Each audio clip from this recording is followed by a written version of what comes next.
नमस्कार। सीजीवाल के खास कार्यक्रम हमर मेयर में आप सभी का स्वागत है। हम हैं भास्कर मिश्र। आपने देखना शुरू कर दिया है खबरों की दीवार सीजीवाल। साथियों, नगर निगम चुनाव करीब है और इस बात को ध्यान में रखते हुए सीजीवाल के खास कार्यक्रम हमर मेयर में बिलासपुर नगर निगम की विकास गाथा के बारे में चर्चा करेंगे। भारतीय जनता पार्टी के वरिष्ठ नेता और बिलासपुर के मेयर रह चुके किशोर राय से आपकी बातचीत करवाएंगे। आइए किशोर राय से बातचीत करते हैं कि नगर निगम विकास में उनका क्या योगदान रहा। किशोर जी, आपका सीजीवाल परिवार स्वागत करता है। मैं आपको भी सादर नमस्कार करता हूं। साथ ही सीजीवाल के सभी दर्शकों का भी मैं बहुत बहुत अभिवादन करता सवाल सीधे सीधे शुरू हो जाते हैं। 2014 में जब आपको बिलासपुर नगर निगम मेयर यानी महापौर की जिम्मेदारी दी गई, तब आपको इसकी जानकारी किस स्थिति में थे, कैसे मिली जब आपको ये बताया गया कि किशोर राय चुनाव लड़ेंगे? हूं। वास्तव में ये वह पल मेरे लिए बहुत ही अविस्मरणीय रहा और मुझ जैसे एक साधारण कार्यकर्ता को इस पद के लिए पार्टी के नेताओं ने और पार्टी ने चुना, तो स्वाभाविक रूप से चर्चाएं अखबारों के माध्यम से और अनेक बार कि भाई टिकट मिल सकती है, हो सकता है, लेकिन मैं सदैव कार्यकर्ता होने के नाते मैंने कभी इस ओर ये अपनी तरफ से विशेष प्रयत्न नहीं किया कि मुझको टिकट ये मिले। मैंने पूरा विश्वास अपने पार्टी के नेताओं पर और पार्टी पर छोड़ा और उन्होंने निर्णय जब लिया तो उस समय जब इसकी खबर आई तो वास्तव में मैं उस समय एक मंदिर में था। अच्छा, ये शहर में ही थे? हाँ, और मैं निकला और फिर किसी ने बताया कि भाई अब महापौर के लिए नाम आपका फाइनल हुआ है, और शाम होते होते तक अखबारों में भी छपा। वो पल कैसा था? हाँ, बेहद ही खुशी का तो थी ही, साथ ही ऐसा लगता था कि एक बड़ी जवाबदारी मुझे आने वाले समय में निभाना है। जैसा कि हम लोग जानते हैं, आपका शहर जानता है कि आप निगम की राजनीति में शामिल नहीं थे, संगठन की राजनीति करते थे, संगठन के लिए काम करते थे। आपने वार्ड का पार्षद चुनाव भी नहीं लड़ा था, जहां तक समझ में आ रहा है। ऐसे में आपको क्या लगता है, किसी आधार पर आपको पार्टी ने उम्मीदवार बनाया है? किस आधार पर, कौन सा ऐसा आधार रहा होगा कि जिसके कारण आपको पार्टी ने टिकट दिया? मैं भले सीधे तौर पे पार्षद का चुनाव नहीं लड़ा था, लेकिन उसके पूर्व 2 बार एल्डरमैन के रूप में मैंने नगर पालिका निगम में कार्य किया था और निरंतर पार्टी का जो दायित्व मेरे पास था एक जोन प्रभारी के नाते, तो उस समय भी मेरे पास वार्डों के विकास के काम या वार्डों की जन समस्याओं के निराकरण के काम निरंतर आते रहते थे और उसको हम करते थे। तो इसलिए पार्टी को लगा होगा कि ठीक है, और जो उनको उचित लगा उसके आधार पर उन्होंने टिकट दिया। 2014 के चुनाव में आपने करीब रिकॉर्ड तोड़ मतों से जीत हासिल किया। जहाँ तक समझ में आता है 35,800 कुछ वोट थे, इतने मतों से, भारी मतों से जीत हासिल किया। इतने बड़े अंतराल यानी इतने बड़े अंतर से शायद ही कोई चुनाव जीता हो, यहाँ तक कि विधायक को भी ऐसी बढ़त नहीं मिली थी। तो इस बड़ी जीत के पीछे की वजह क्या रही होगी? मैं 35,117 मतों से जीता। अच्छा। और वास्तव में बिलासपुर में सर्वाधिक मतों से जीत हुई।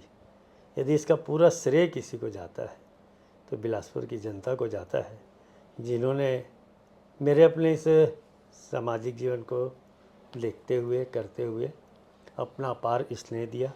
साथ ही मेरी पार्टी के सभी कार्यकर्ताओं को जाता है, मेरी पार्टी के वरिष्ठ नेताओं को जाता है, जिन्होंने एक बेहतर मैनेजमेंट के साथ, एक अच्छे मार्गदर्शन के साथ मुझे उस चुनाव में उतारा और मेरा सहयोग किया, जिसके कारण ये इतनी बड़ी जीत हासिल हुई। अब जिस समय चुनाव मैदान में थे उस समय सरकार आपकी थी, विधायक अमर अग्रवाल थे, मंत्री भी थे। जाहिर सी बात है महापौर चुनाव में उनकी अहम भूमिका रही होगी। उनके नेतृत्व क्षमता को लेकर आपकी क्या राय है? मैं अपने आप को बहुत सौभाग्यशाली मानता हूँ कि मुझको अमर अग्रवाल जी जैसे वरिष्ठ अनुभवी नेता का मार्गदर्शन मिला। और मैंने जब अपनी राजनीति की शुरुआत भी जो की 1990 में, कोई घटना याद आए तो भी 89 बता में। देंगे बीच में। और जब उसके बाद बहुत सी बातें, क्योंकि 90 के उस दौर में पहली बार भारतीय जनता पार्टी की सरकार बनी थी और 2.5 साल की सरकार के बाद वो सरकार चली गई। मध्य प्रदेश के का वो दौर था और अनेक राजनीतिक उथल पुथल उस समय चली। और उस समय के बाद निरंतर, चूँकि हम मूलतः संगठन के कार्यकर्ता थे, भारतीय जनता पार्टी के युवा मोर्चे के वार्ड अध्यक्ष के रूप में हमने काम करना प्रारंभ किया और एक समय भारतीय जनता पार्टी के भाजपा के वार्ड अध्यक्ष बने। और उसके बाद सने सने नगर में आए और फिर अमर अग्रवाल जी 1996 में भारतीय जनता युवा मोर्चे के ज़िले के अध्यक्ष बने, तो उनके साथ ज़िले के उपाध्यक्ष के रूप में भी काम करने का अवसर मुझे प्राप्त हुआ। और फिर निरंतर मैंने जो उनके साथ काम किया और जो इतनी, मैं कह सकता हूँ कि मेरे अपने राजनीतिक जीवन में उनका एक बहुत बड़ा प्रभाव है। और जो काम मैंने किया वो उनके कुशल नेतृत्व और कुशल मार्गदर्शन में किया। 25 से 30 साल तक बिलासपुर की राजनीति अमर सेंट्रिक हो गया है और बिलासपुर बिना अमर अग्रवाल की कल्पना भी नहीं करता है। उनके बतौर महापौर रहते हुए आप, जहाँ तक आप स्वीकार करेंगे या आप बताएंगे ही, वरिष्ठ नेता है, कि बिलासपुर की राजनीति में अमर अग्रवाल की भूमिका को लेकर मेयर यानी महापौर किशोर राय क्या समझते हैं? मैं ये कह सकता हूँ, ना केवल बिलासपुर बल्कि छत्तीसगढ़ की राजनीति में भी, और ख़ासकर अर्बन डेवलपमेंट के बारे में मैं बात करूँ, वैसे तो वे और अन्य विभागों को भी देखे, अर्बन डेवलपमेंट में उन्होंने एक बेहतर कार्य योजना के साथ और योजनाबद्ध तरीके से काम किया। और उस काम के दौरान, यानी भाजपा के भी मेयर थे और कांग्रेस के भी मेयर थे और नगर पंचायतों के भी अध्यक्ष और पक्ष विपक्ष दोनों के थे। अनेक ऐसे अवसर आए जब एक साथ हमारी सबमिट होती थी, तो मैं उन विपक्षी दलों के भी जो जनप्रतिनिधि थे उनके मुंह से भी मैंने हमेशा सदैव अमर अग्रवाल जी की तारीफ़ सुनी कि बहुत अच्छा बेहतर प्रबंधन के साथ माननीय मंत्री जी काम कराते और बगैर किसी भेदभाव के डेवलपमेंट के बारे में कभी दलगत राजनीति से ऊपर उठकर काम करते और कभी किसी चीज़ की कमी नहीं होने देते, निष्पक्ष होकर। और यही कारण था कि पूरे देश भर में जब 100 स्मार्ट सिटी बनी तो छत्तीसगढ़ जैसे छोटे राज्य में 2 नगरों को स्मार्ट सिटी का दर्जा प्राप्त हुआ, रायपुर और बिलासपुर। और कोई भी शहर जब स्मार्ट सिटी के रूप में उसको सेलेक्ट किया जाता है तो हम सबको पता है कि ये प्रतिस्पर्धा के माध्यम से स्मार्ट सिटी का निर्णय हुआ। और निरंतर अमर अग्रवाल जी अर्बन के मिनिस्टर रहे, नगरीय निकाय के मंत्री रहे और उन्होंने जो कि इंफ्रास्ट्रक्चर डेवलप किया जाना चाहिए, सड़क, बिजली, पानी से लेके और भी जो बड़ी योजनाओं का उन्होंने डेवलप किया। और उसी का कारण था कि हम उस अंक तालिका में ऊपर आए और बिलासपुर स्मार्ट सिटी में शामिल हुआ, रायपुर स्मार्ट सिटी में शामिल हुआ। तो ऐसे एक योग्य और अनुभवी नेता का मार्गदर्शन मिलना ही मेरे अपने जीवन के लिए बहुत अविस्मरणीय। वो कैसी प्रतिक्रिया रही जब विधायक स्वयं 10, 15, 17 हज़ार वोट से जीते हों और आप 35,000 वोट से जीत गए, तब अमर अग्रवाल की क्या प्रतिक्रिया थी? निश्चित तौर पे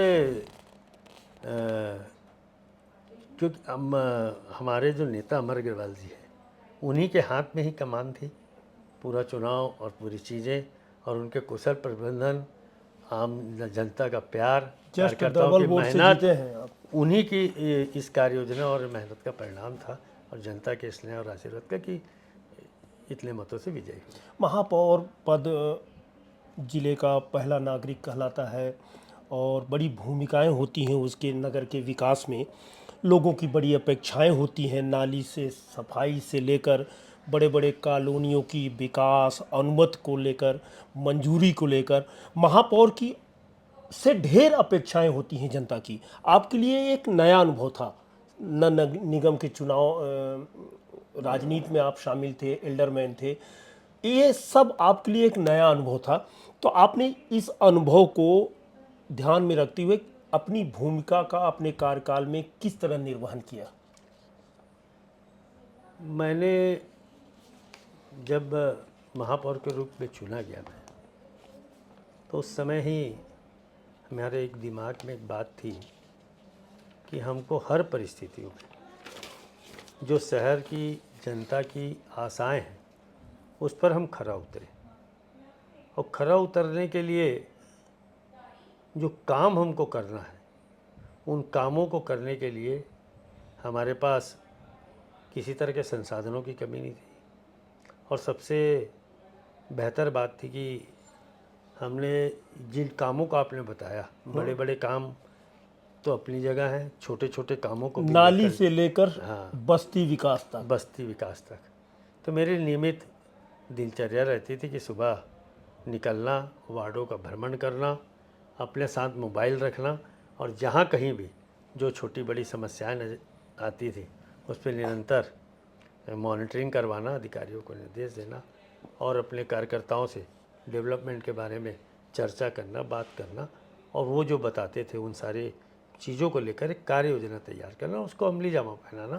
तो इसलिए सभी के सहयोग से मैं कह सकता हूँ कि मुझे कोई काम करने में कभी किसी तरह की कोई दिक्कत ऐसा कहा जाता है कि mayor Kishore Rai remote control से चलते थे।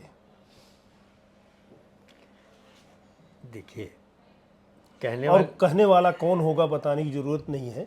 ये नगर निगम चुनाव को लेकर चर्चा हो रही है, तो किशोर राय रिमोट पर क्या चलते थे?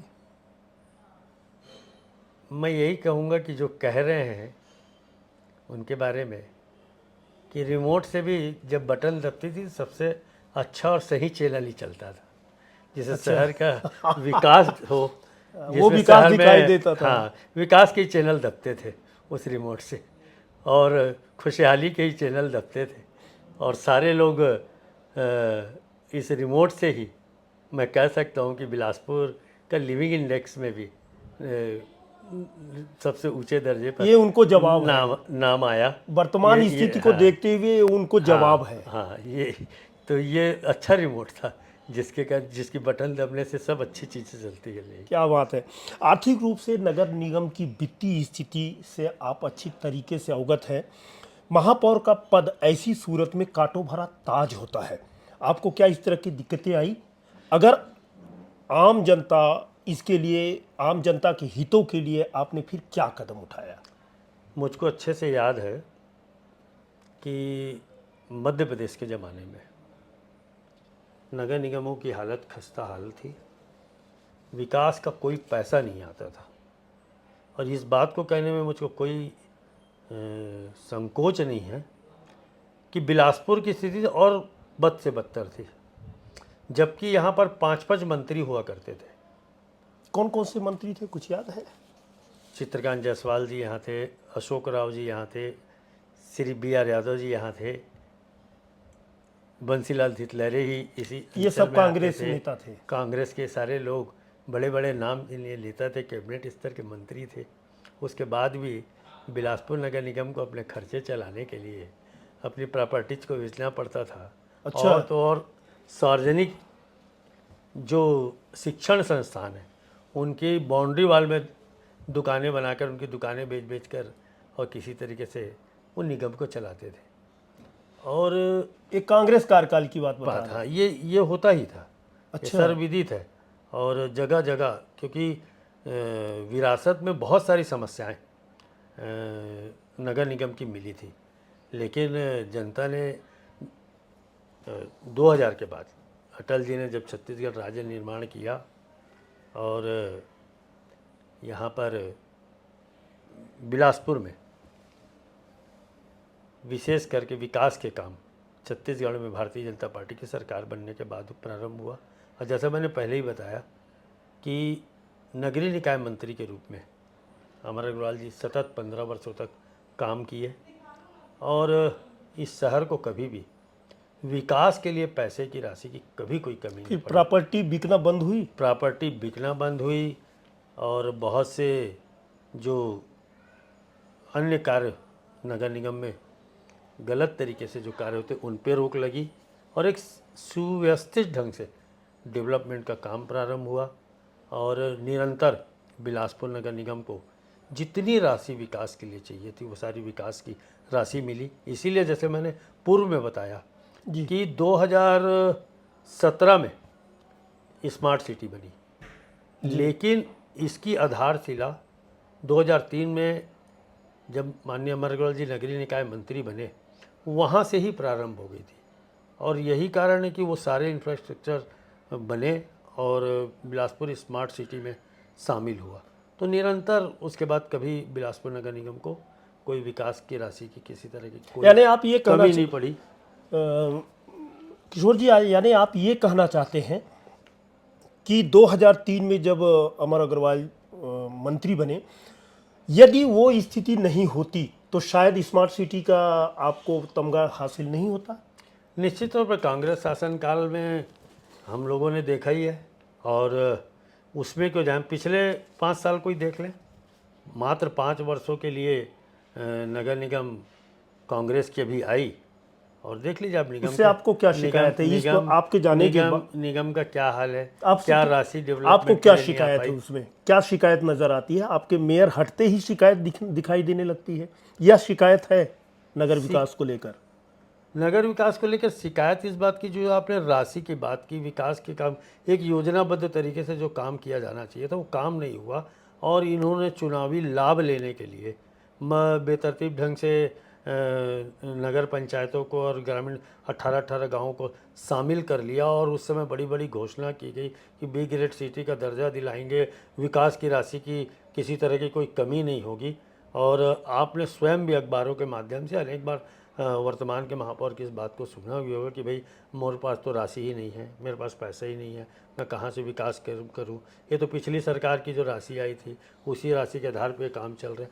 और सच भी था, उन्होंने बड़ी बेबाकी से इस बात को कहा जनता के बीच में, मेयर रामशरण यादव ने। हाँ, ये बात कही कि भाई मैं पिछली सरकार के विकास के कार्यों को ही कर रहा हूँ, उस राशि से ही विकास के काम चल रहे हैं और विकास की वो पर्याप्त राशि जो इस शहर को मिलना चाहिए उस शहर को नहीं मिल पाई है। और यही कारण है, आप देख लीजिए कि जितने भी काम नगर निगम में इस पिछले 5 सालों में जो हुए हैं वो सारे भारतीय जनता पार्टी के समय के स्वीकृत कार्य थे, जिनकी राशि और सारी चीज़ थी और बहुत से काम तो करीब करीब पूर्णता की ओर थे। उन्हीं सब कामों का इन्होंने लोकार्पण किया है। फीता काट एक कोई नया काम ये बता नहीं सकते कि हमने पिछले 5 सालों में बिलासपुर ये सवाल पूछूंगा आपसे कि आपने क्या काम किया 5 साल में, लेकिन उसके पहले शहर की राजनीति को लेकर मैं सवाल करना चाहता हूं। शहर की राजनीति नगर निगम से चलती है जिसमें पार्षदों को भी साथ लेकर चलना पड़ता है और बड़ा मुश्किल काम है ये, पार्षदों को साथ लेकर चलना, और विपक्ष भी आपका बड़ा मजबूत था। इस चुनौती का सामना आपने किस तरह 5 साल में किया? मैं नहीं समझता कि यदि कोई भी जनप्रतिनिधि अगर ईमानदारी के साथ और पारदर्शिता के साथ काम करेगा तो उसको सबका सहयोग मिलेगा, चाहे वो पक्ष के हो चाहे विपक्ष के पार्षद हो। और मैंने पूरे 5 साल सभी लोगों के साथ बेहतर समन्वय और पारदर्शिता के साथ जो बातें थी, जो विषय थी, जो उनकी समस्याएं थी, उनके निराकरण के लिए काम किया। और यही कारण था कि पिछले 5 सालों में कभी किसी पार्षद को इस बात की शिकायत नहीं रही कि हमारे वार्ड में विकास, चूँकि कांग्रेस का पार्षद है इसलिए विकास कम हुआ, वहाँ बीजेपी का पार्षद है इसलिए वहाँ विकास ज़्यादा हुआ। हमने दलगत राजनीति से ऊपर उठकर जन समस्याओं को ध्यान में रखकर प्राथमिकता के आधार पर ये सारे काम किए। 5 साल के कार्यकाल में किशोर राय की विशेष उपलब्धि क्या है इस शहर के लिए, या किशोर राय ने क्या हासिल करके इस नगर को दिया है, विकास में क्या गढ़ा है, ये हम जानना चाहेंगे। जब मैं मेयर बना तो इस शहर की सबसे बड़ी समस्या जो थी वो ट्रैफिक की समस्या थी, यातायात की समस्या थी। और इसलिए हमने उन चीज़ों को प्राथमिकता के आधार पर काम किया और जगह जगह करोड़ों रुपए की लागत से नई सड़कों का निर्माण किया, स्मार्ट रोड का निर्माण करवाया, नालों के ऊपर सड़कें बनाई। कौन सा स्मार्ट रोड? सिंधी कॉलोनी वाला जो स्मार्ट रोड बना है, जिसे मिट्टी तेल गली कहते हैं। मिट्टी तेल गली जैसे कहते हैं, वो बनाए। तोरबा के धान मंडी वाली सड़क का निर्माण हुआ। और आप देखेंगे तो ये डॉक्टर दीप होटल से लेकर एक बाईपास सड़क बनी। ठीक है। फिर इधर आप तेलीपारा से लेकर सीधा बृहस्पति बाजार तक जोड़ने वाली पूरी नाले की वो यो कहिए मास्को टू व्लादिवोस्टोक वाला सड़क है वो पूरी, यानी ज्वाली जहाँ जहाँ संभावनाएं थी कि हम सड़क बनाकर यातायात के दबाव को कम कर सकते हैं, जहाँ जहाँ हम इंक्रोचमेंट हटा सकते हैं, वो इंक्रोचमेंट हटाने का काम किया। और इन सब मूलभूत सुविधाओं के काम, सड़क, बिजली, पानी, ये इन सब सौंदर्यीकरण के काम भी किए।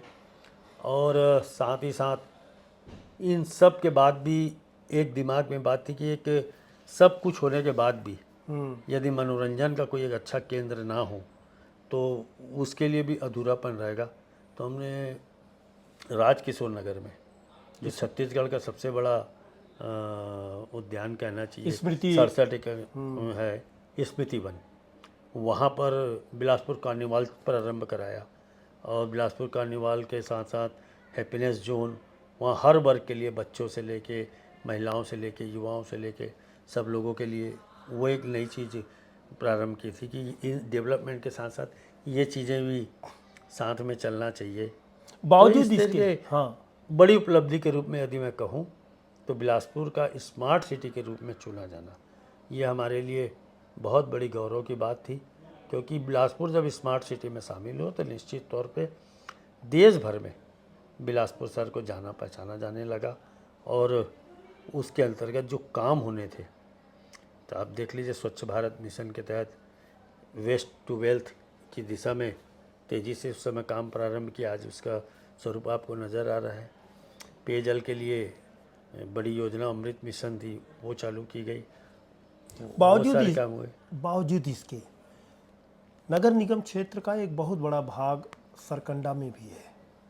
सरकंडा वासियों का हमेशा से आरोप रहा है कि सब धान 22 पसेरी, सब कुछ भोले बाबा को, यानी नगर निगम बिलासपुर का अर्थ वे लोग मान रहे थे कि बिलासपुर शहर है, सरकंडा का प्रॉपर विकास नहीं हुआ। ये आरोप में कितना दम है? आपका भी कार्यकाल था। हाँ, निश्चित तौर पे उस समय के आप सरकंडा के बारे में कहें तो जोरापारा तालाब का बहुत बेहतर सौंदर्यीकरण हुआ। स्मृति वन भी उसी क्षेत्र में आता है। सड़कें वहाँ भी, मैं शिकायत बोल रहा हूँ कि सारा चीज़ बिलासपुर को और हमको कुछ नहीं। विकास के मामले में वो कह नहीं सकते कि वहाँ पे डेवलपमेंट के काम नहीं हुए, मूलभूत सुविधाओं के काम फिर भी हुए। वो नगर पालिका की मांग कर रहे हैं। सौंदर्यीकरण का मांग करना इस बात को सही साबित नहीं करता कि वहाँ विकास नहीं हुआ।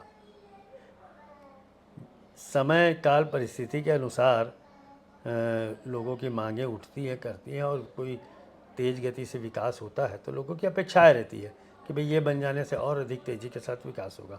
तो वो उनकी एक अपनी मांग है। उसका आधार ये नहीं कि वो क्षेत्र उपेक्षित रहा है, उपेक्षित नहीं रहा है, नहीं रहा, कभी नहीं रहा। आपका कार्यकाल या आपके समकक्ष लोगों का कार्यकाल बड़ा एक कंट्राडिक्ट है इसमें कि आपने 2 सरकार का कार्यकाल तय किया है। 4 साल डॉक्टर रमन सिंह की सरकार, 1 साल भूपेश बघेल की सरकार। इन दोनों सरकार की कार्य प्रणाली में आपने किस तरह से सामंजस्य बिठाया और निगम के विकास के नज़रिए से आप इसे दोनों के कार्यकाल को किस तरीके से देखते हैं? 4 साल में डॉक्टर रमन सिंह जी की सरकार के समय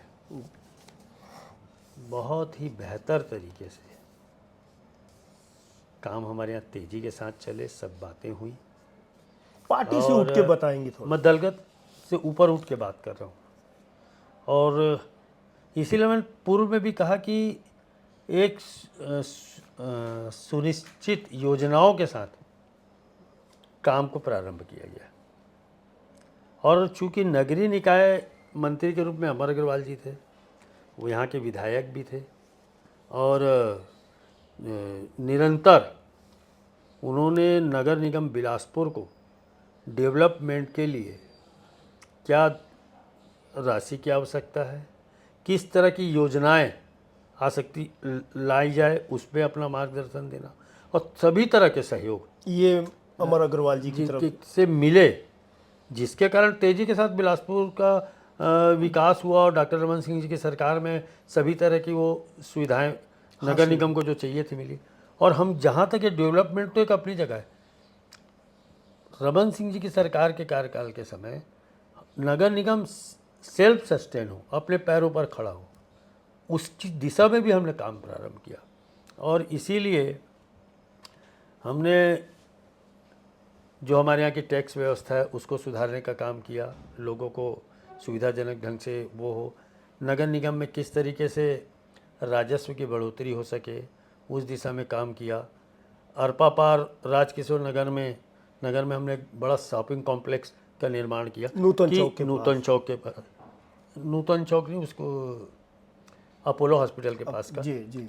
तो इस तरीके से हमने एक योजना बनाकर कि नगर निगम सेल्फ सस्टेन हो, क्योंकि हम सभी जानते हैं कि नगरीय निकाय के अपने खुद के उतने संसाधन नहीं होते पाते हैं कि जिसके कारण वो पूरी तरीके से विकास के काम कर सके।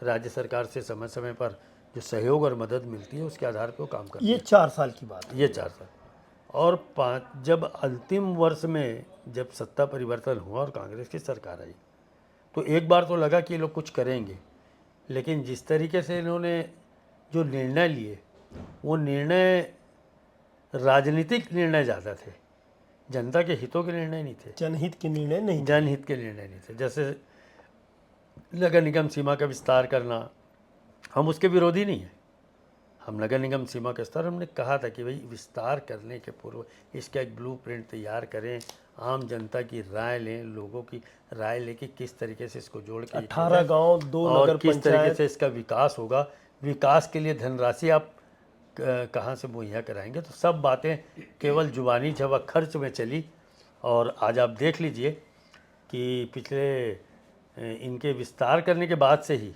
निरंतर ग्रामीण अंचलों से जो नगर पालिका क्षेत्र थे, नगर पंचायती थे, वो आवाज़ उठाने लगी कि हम नगर निगम में शामिल नहीं होना चाहते। वो इस बात को बताता है कि इस सरकार की कार्यशैली ही विकास के प्रति गंभीर नहीं थी।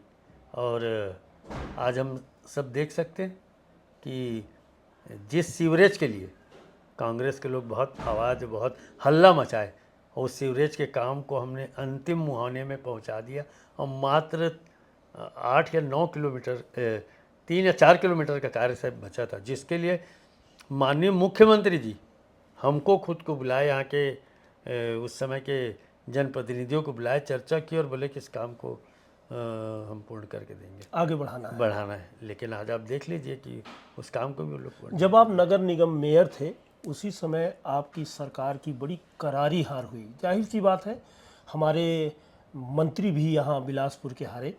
तो इस हार में, सरकार के बदलाव में, आपके नगर निगम मेयर रहते हुए निगम की नाकामी भी शामिल है। इसे मानते हैं या नहीं मानते? आप क्या मानते हैं, इसमें नगर निगम की कितनी भूमिका थी? स्वाभाविक तौर पे लोकतंत्र में हार और जीत चलते रहती है, लेकिन जो 2018 के विधानसभा चुनाव में जो हार हुई वो केवल बिलासपुर विधानसभा की नहीं, समूचे छत्तीसगढ़ में पार्टी हारी। और उसका एक बड़ा कारण कुछ था, तो वो तो एंटी इनकम्बेंसी थी।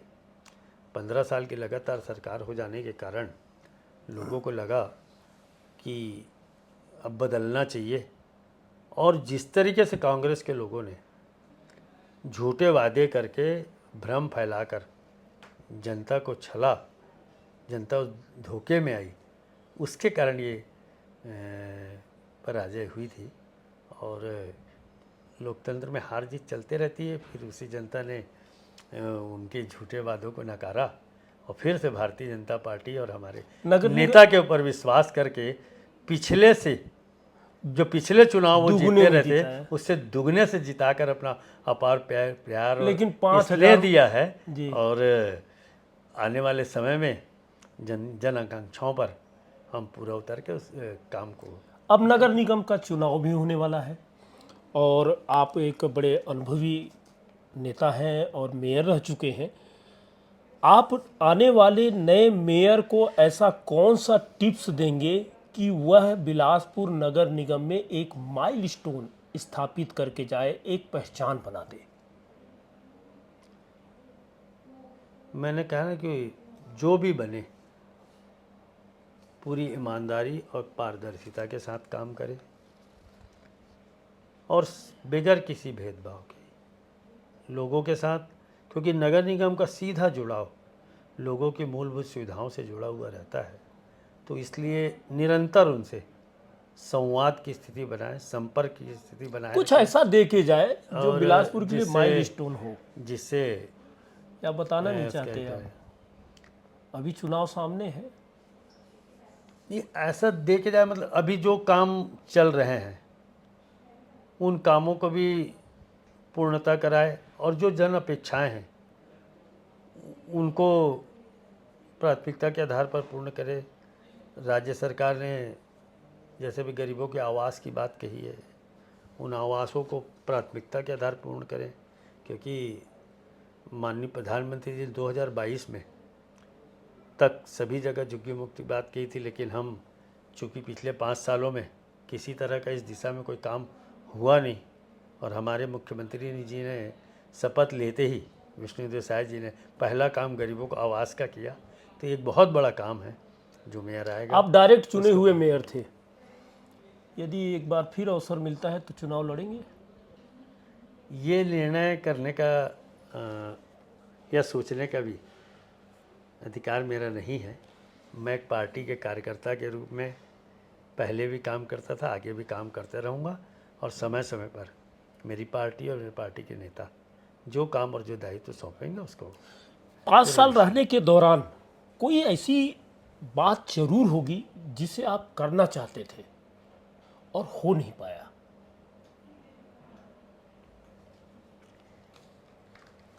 काम तो लगभग सभी बेहतर और अच्छे ढंग से हमने किए हैं और कोई ऐसा काम, एक बात मन में ज़रूर थी कि नगर निगम को हर हाल में हम एक सेल्फ सस्टेन बना पाएँ और इस दिशा में बेहतर कर सकें, वो काम अधूरा रहा। तो नए मेयर को यही टिप्स देंगे कि आने वाले समय में वो बेहतर कार्य योजना के साथ काम हो और नगर निगम स्वयं सेल्फ सस्टेन रहे। अभी डिपेंड है। स्वाभाविक रूप से किशोर राय बड़े सुलझे हुए मेयर जाने जाते हैं। उनका कार्यकाल बड़ा दिलचस्प नज़रिए से लोगों ने देखा है, परखा है। किशोर राय का कहना है कि मेरी एक ही इच्छा थी कि नगर निगम स्ववित्त पोषित हो, लेकिन ऐसा उनके रहते संभव नहीं हो पाया। आने वाले समय में जो नया महापौर होगा उसके लिए ज़रूर एक टिप्स देंगे कि ऐसा काम करें कि आपको युगों युगों तक, लंबे समय तक बिलासपुर की जनता याद करे। आज इतना ही, दीजिए आज्ञा। नमस्कार। नमस्कार।